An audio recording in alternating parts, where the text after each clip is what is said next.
Sebelumnya aku mau nanya nama ibu siapa dan peran ibu di lingkungan itu tuh sebagai apa? Oh, nama saya Ibu Niwati. Saya Ibu RT di sini RT 00805 Pademangan Timur, Jakarta Utara.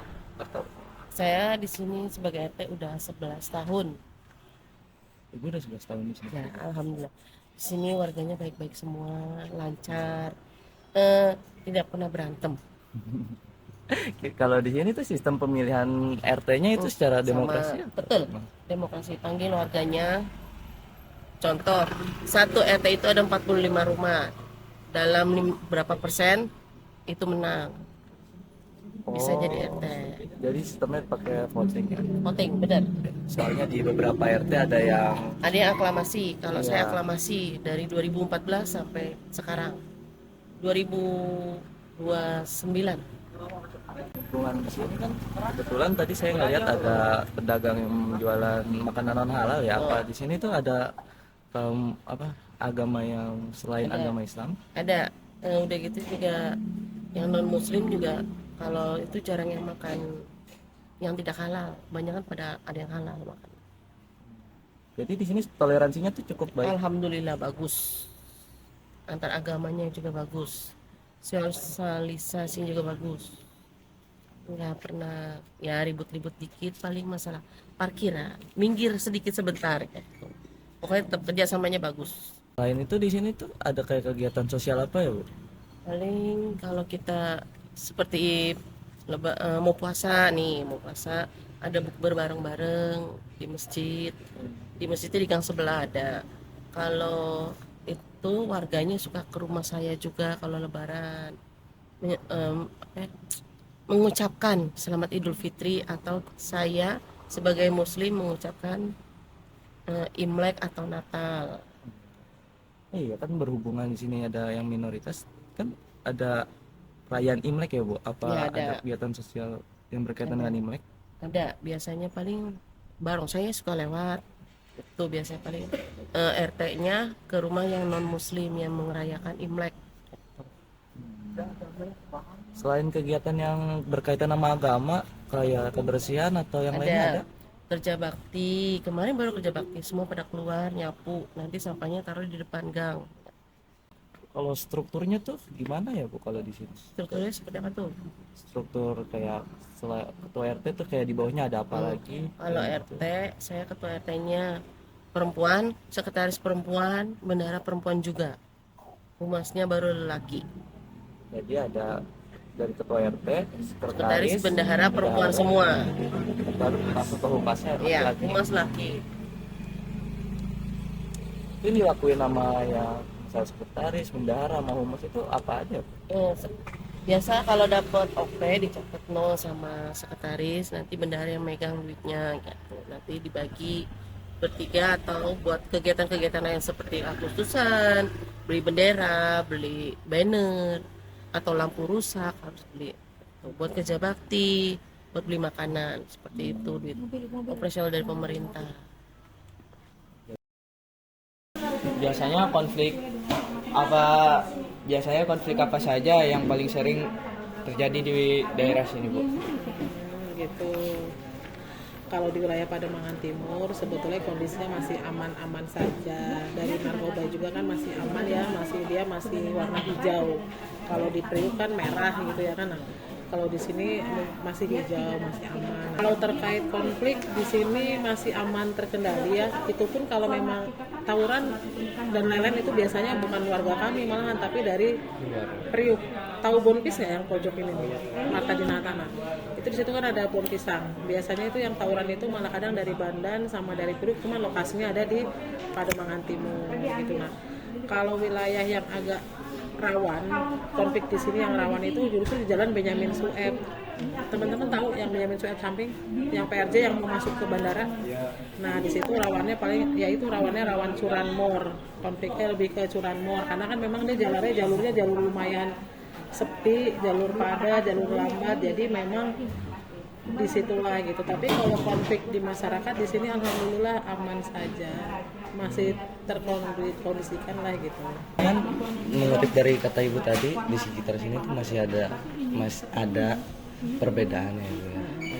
mayoritasnya di sini etnis Chinese.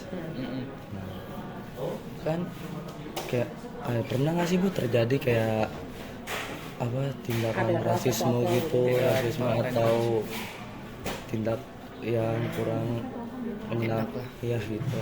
kurang Nah enak. jadi gini, di sini walaupun memang warganya kan kebanyakan Chinese. Tionghoa ada, Iya, iya. tetapi alhamdulillah di Pademangan Timur ini kan hanya dari segi ekonominya kan memang alhamdulillah ya, bukan di bawah garis kemiskinan, bukan. Jadi kehidupan ekonominya sudah alhamdulillah. Jadi cara berpikir mereka, cara menyikapi, cara dalam pergaulan, dalam kehidupan bermasyarakat sudah mengetahui. Jadi tidak ada tuh namanya pernah bentrok antar ras, antar suku, antar agama, tidak ada, semuanya aman-aman saja.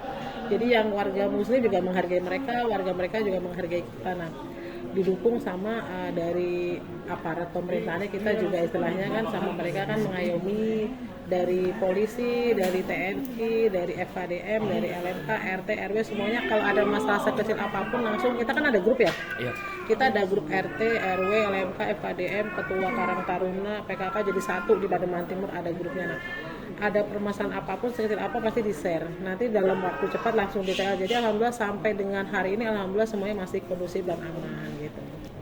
Sekitar sini masih ada beberapa kayak kasus pencurian motor. Di sini tuh ada Masih. tindakan pengamanan kayak misal dipasang CCTV atau apa? Nah, caranya bisa nggak bisa dari Pak RT wilayah itu harusnya koordinasi sama warganya.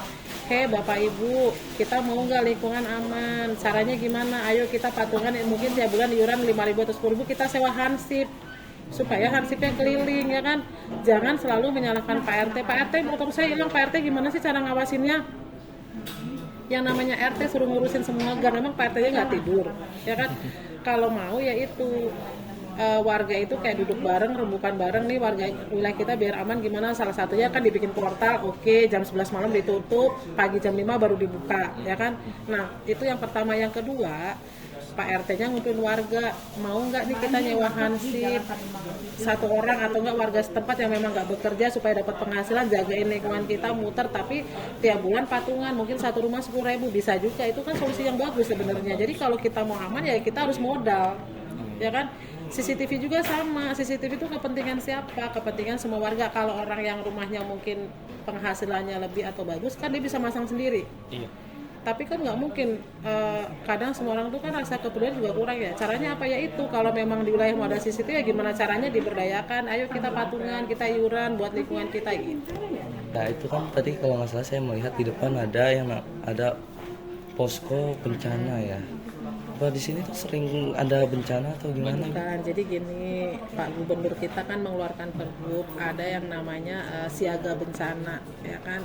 Jadi siaga bencana itu apa gitu ya. Nah, kalau di DKI Jakarta kan kita nggak mungkin ada tanah longsor ya, nggak mungkin juga ada ya tsunami, jangan sampai amit-amit gitu kan. Nah, tapi yang namanya Jakarta itu kan bencana itu biasanya kan banjir, biasanya kebakaran, biasanya ya kadang namanya angin kan kita nggak ada yang tahu ya. Nah, Pemprov DKI kan memang berusaha gimana caranya terdepan, karena kan memang kita ibu kota ya, walaupun sekarang pindah ke IKN tapi kan sebetulnya belum terlaksana. Nah, jadi kita itu yang namanya posko siaga bencana, bukan posko bencana. Kalau posko bencana itu kan posko memang yang dibentuk terjadi bencana, tapi kalau siaga itu kan sebelum ada bencana kita sudah ya menyiapkan. Nah, di situ kita bikin piket per hari. Isinya apa yang piket? Isinya dari kita ASN, isinya dari Pak RW per satu malam sehari, satu hari itu ada satu RW.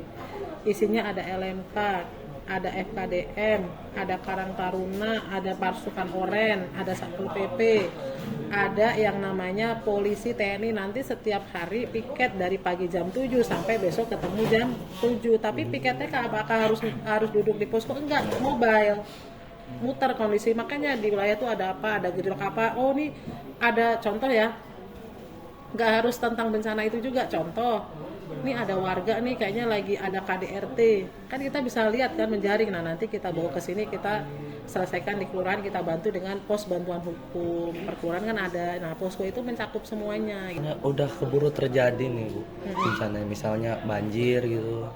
Nah apa tuh yang dilakukan buat para warganya Oh gitu. Nah, solusinya. kalau banjir itu sebenarnya kita selain men-TL kita edukasi juga. Kenapa sih bisa banjir ya kan? Kenapa bisa banjir? Jadi jangan selalu gini. Pak Gubernur Jakarta banjir. Yang namanya banjir yang tinggal di wilayah siapa? Pak Gubernur apa kita? Kita. Nah, sekarang udah tahu lingkungan Jakarta padat. Ya kan? Kadang ibu bapaknya kalian bangun rumah, kadang selokannya nggak diperhatiin kan? Dibangun rumahnya dicat yang cakep, dihias-hias, tapi salurannya dibongkar nggak tuh tadinya?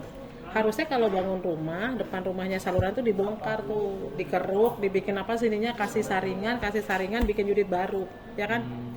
Terus di rumah juga sama, kalau buang sampah jangan sembarangan, ya kan?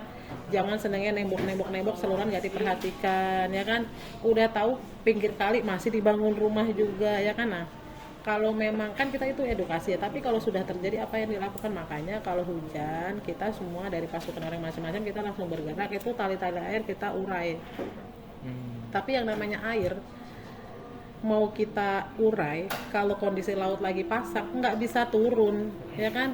Ini kan Jakarta Utara DKI itu kan bentuknya kayak mangkok, airnya di sini.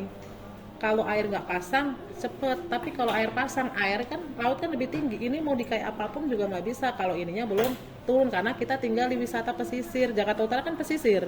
Nah, makanya problem di utara kenapa sering banjir, karena kita berdekatan dengan laut gitu. Nah, tetapi tetap diupayakan, makanya nanti sebentar lagi akan dibangun pompa air baru